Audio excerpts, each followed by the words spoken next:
Okay, let us move on. We are going to study houses in Vedic astrology.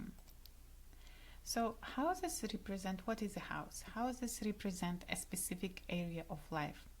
If planets answer the question what, the signs they give qualities to planets and to the areas of life, they answer the question how. The houses answer the question where in the zodiac. And if you look at this picture with the example horoscope, the houses, each house occupies 30 degrees. So the sign goes from 0 degree. The house is from 0 degree Libra here through 30 degrees of Libra. Each sign occupies one house, so we have 12 houses and 12 signs.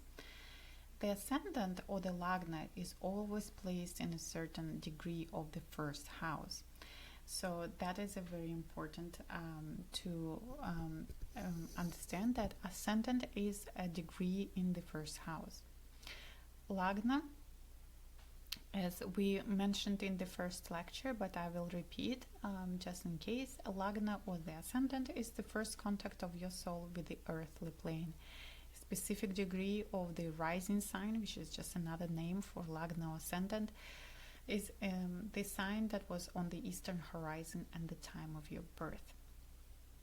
So because lagna is so important, it will define how the rest of the houses are going to position. Because in this specific example, the first house is in the sign of Libra, the second house will be in the following sign, which is the sign of Scorpio, and we can see it with number 8. So the next sign, the third house, will be in the sign of Sagittarius, and etc. So let's go over some of the sign definitions, the houses definitions, what they represent, and next we will go over some of the house groupings and how they can be grouped together in order to understand them a little more. So the first house is the most personal house in the chart. It represents you. This is where your ascendant is. Your body, your physical appearance, general outlook of on life, your kind of overall main theme that you're going to play out in this life. So the sign that is in the first house, the sign of your ascendant, is a number one characteristic to your personality. It reveals your core personality, the direction in your life. So, and the ruler of the first house sometimes is called Lagnesh in the Vedic astrology, because the first house or the ascendant, the first house contains your Lagna or ascendant. Moving on to second house. This house governs your material possessions, your financial resources, your family values, how you speak, how you communicate, your dietary preferences, sometimes what you like to eat. It's the house that represents the mouth, and so everything that we ingest is also shown by the second house. It's often associated with how you earn money and the assets you accumulate. It's also the family of origin in a horoscope. So some of the family values or some of the family things that you inherited through your relatives, through your caretakers, are going to be shown in the second house as well. The third house represents communication, siblings, short distance travels, your courage, your intuition. This is the house where shows the personal effort, how much effort can we are willing to make. It's a house of hobbies and groups. It's a house that associated with ability to work with hands, like writing, manual work, or manual work. Yeah, how you engage with your immediate environment. This is the house where we run errands, we go on calls, we communicate, we engage with the groups of people. The smaller circle, social circle. It's the house of the siblings as well, so your relationship with the younger brothers and sisters or older ones will be also shown by this house. The fourth house represents your home life, your property, is your real estate, your connection with your mother and maternal figure in your life. It's a house that's associated with the environment you live in.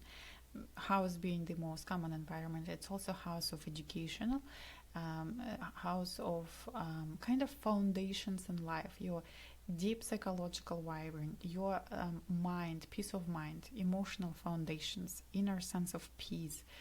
It's a sign. It's a house where we can judge about how content the person is in life, what is their source of contentment, what makes them happy, how do they attune to their own inner happiness.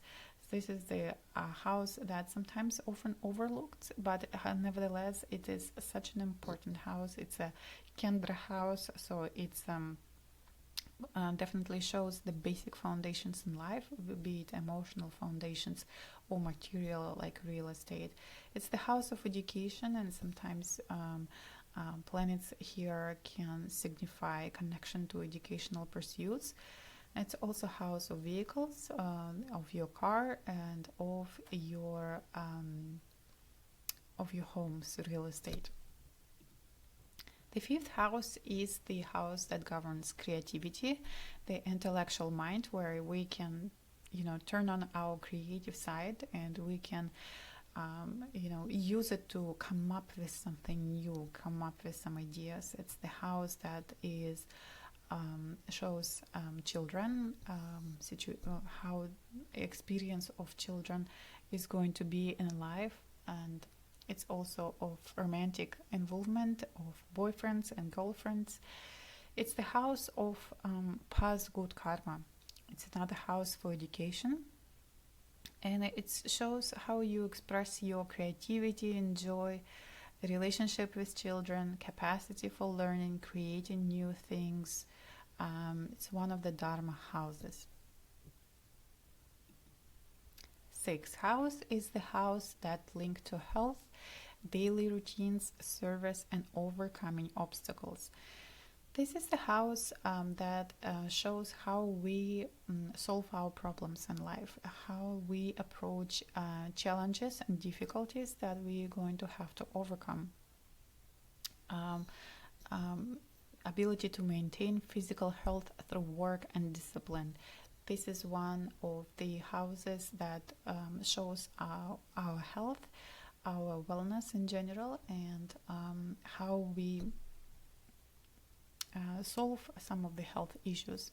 Some of the predisposition to diseases can be seen by looking at the sixth house as well.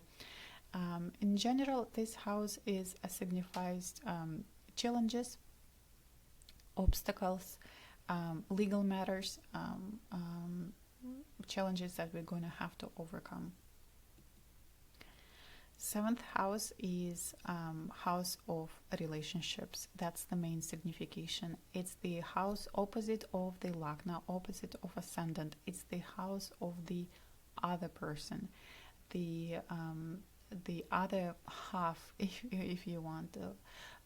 It's always the sign that is opposite in characteristics to ours. It's a house that shows the other and our interaction with other people, our experience of relationships, especially serious long-term relationships such as marriage, but also it's a house of business partnerships and house of business in general. It also governs any significant one-on-one interactions and relationships with other people.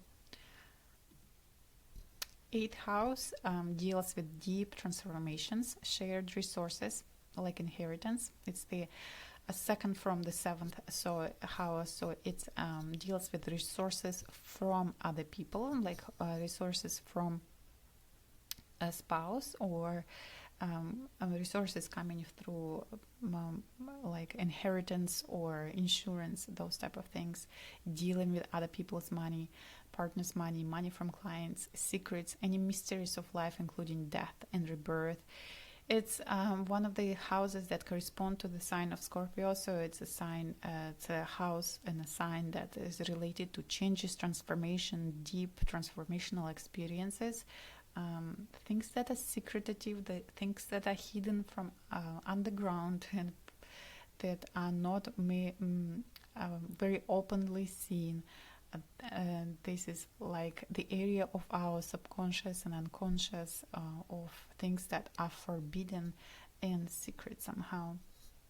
This is the house where that's often seen in people who work with psychology, who work with occult metaphysics, and all of the transformational things that are related to Scorpio as well. Ninth house is a house of higher education. It's the highest, the house of good luck, fortune. It's one of the best houses in the horoscope. It's a house of positive past life karma. It's a house of teachers, father, philosophy, religion, spirituality, long distance travel, our philosophical values, our outlook on life, our perception of life as a whole, kind of our values, deeper values that we are driven by in this lifetime can be shown in the ninth house. It also relates to wisdom, spirituality, spiritual beliefs, higher purpose. It shows fortune and good luck. And higher purpose, a lot of people question themselves as like, what's my higher purpose? What is my dharma? What is my path? What should I be doing in order to actualize themselves? So that's the ninth house significations. And if you are questioning, if you have those questions, study your ninth house. It will give you some pointers. 10th house is the house of career. It's a social status and public life. It's the projects that you do in the outside world that are seen in the society, that are visible. This is what you're known for, what you're visible for. This is your ambitions, how you're perceived in the professional world, and your connection to authority figures, institutions, and authorities at large. So it's your status and your accomplishments. Most of us, we focus on accomplishments in our career, so naturally it's the house of career. And it's also a house of achievements. 11th house is a house of large financial gains. It's the house that related to our community, similar to the sign of Aquarius. It relates to our social circle, our friends, our support from our friends, our kind of social standing, the support we have from the community and our social circle. It's the house of long-term goals also. So having a lot of planets in this house shows that, first of all, the community is very important to you, but also that focusing on long-term goals, long-term ideals is very important to you. 11th house is another house of gains, of financial gains, along with the second house. So it definitely plays out in this idea that your network is your net worth. The 12th house is the last house, and the deals with endings, losses, isolation, and spirituality. It represents the subconscious mind, the dreams, and our connection to spiritual and unseen world. It represents withdrawal, solitude, foreign travels, meditation, isolation, and hospitals, prisons too sometimes. So this is the house where we let go of our ego again. It is the house where we let go of our attachments. House of spiritual practice, of meditation, yoga, or any spiritual practice that is important to you, like that is valuable to you. It's also a house of bad pleasures. It's a house of that related to sex, along with the eighth house. It's a private house where we tend to isolate and tend to you know, be in solitude and talk to talk to the talk to the God, so to say. This is 12th house is the doorway to your spirituality. Uh, Planets related to the 12th house sometimes can signify losses or a need to let go. It also relates to volunteering, work, withdrawal, kind of desire to not engage with the material world and desire to connect more with the spiritual world. So it's a house of retreats, retreat centers, pilgrimages, long distance travels, dealing with faraway lands, things of that nature. So in your workbook, write down your key houses. What is your ascendant, right? That will be your, what is your sign, house where your moon is positioned. This will show how, what you're naturally thinking about. Where does your mind go? This area of life will be very important to you. House where your sun is positioned. This is the area of life where it is very important for you to self-actualize. Sun position will show you where you want to be known for, where do you want to shine, where do you want to achieve great things.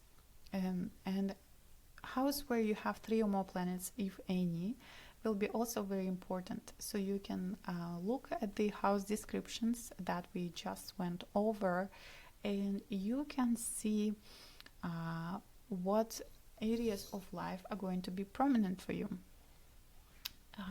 These areas of life will be of major importance to you. It will be important for you to develop in these areas to be satisfied in life. So the next thing I would like to do is let's go over some of the signs, houses, groups. How are they identified? So the house of 6, 8, and 12th, they are called Dustana houses. They are considered challenging houses. They deal with obstacles, losses, and transformational experiences. The 6th house is health and enemies. 8th house shows secrets, shared resources, transformation, deep transformational experiences, kind of that really shake you up. 12th house represents endings, losses, and spirituality. So these houses that tend to bring difficulties and challenges, but they also offer the potential for significant spiritual growth, healing, and transformation. When the 6, 8, and 12 houses are active, when you're, for example, going through a periods of planets that are placed in this position, so this will bring the corresponding effects.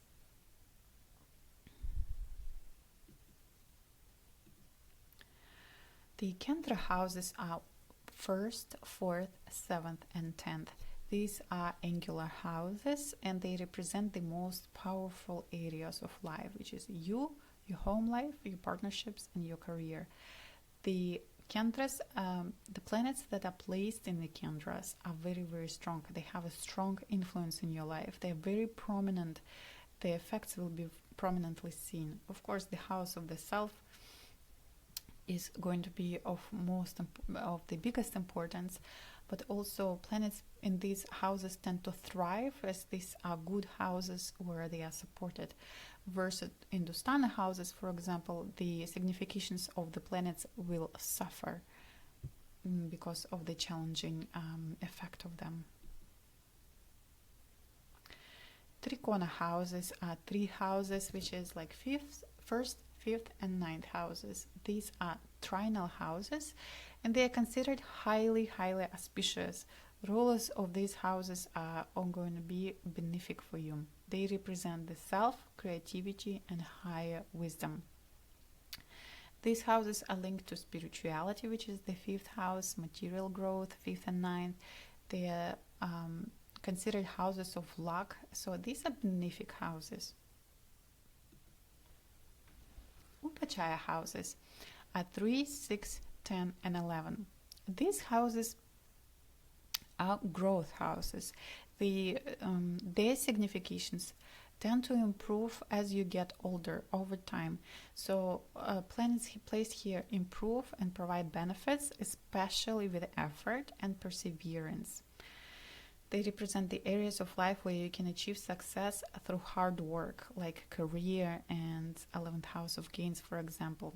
So malefic planets really thrive in these houses. If you have Saturn, Mars, Rahu, or Ketu in these houses, you will be able to use the benefic, like the good side of the malefic energies, which is basically using more of the use them for ambitious pursuits and to achieve things rather than destroy them. So the third house is the house of effort. The sixth house is ability to overcome obstacles. 10th house is achievements and your social standing, your projects, and 11th house is a house of gains. So these are the houses that improve over time. They become stronger, and planets there also tend to give positive results as you get older and older. So next, I would like to talk about the concept of ruler of the house. What does it mean? When a certain sign occupies a house, because the sign is ruled by a specific planet, that planet will be the house ruler as well. And it's important when we start analyzing how strong the house is, how well is our experience in this specific area of life. And this is something we are going to learn in later lectures in terms of how to judge the strength of the planet. But rule of the house means the planet rules the sign that occupies a specific house. So let's go over the rulers of the house in this example. The first house is ruled by Venus, because the sign that occupies the first house is Libra. Second house ruler is Mars. Third house ruler is Sagittarius. Jupiter, sorry. Sagittarius is ruled by Jupiter. Fourth house is ruled by Saturn. Fifth house is ruled by Saturn. Sixth house is ruled by Jupiter. Seventh house is ruled by Mars. Eighth house is ruled by Venus. Ninth house is ruled by Mercury. 10th house is ruled by Moon, and 11th house is ruled by Sun. And the 12th house is ruled by Mercury as well. This way you know which house is ruled by which planet, and this will show how the type of experience you have in the specific area of life, because the ruling planet will color your experience in this specific area of life according to its significations.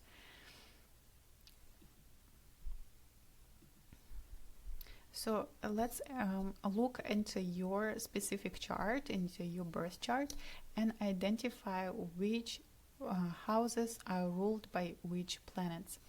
We've already identified which houses are going to be particularly important for you, because you have Moon, Sun in specific houses, and 3 or more planets if any. But also let's identify which planet rules which house. So you can write down in your workbook, you can write down 12 houses and who is the ruler, which planet is the ruler of each house.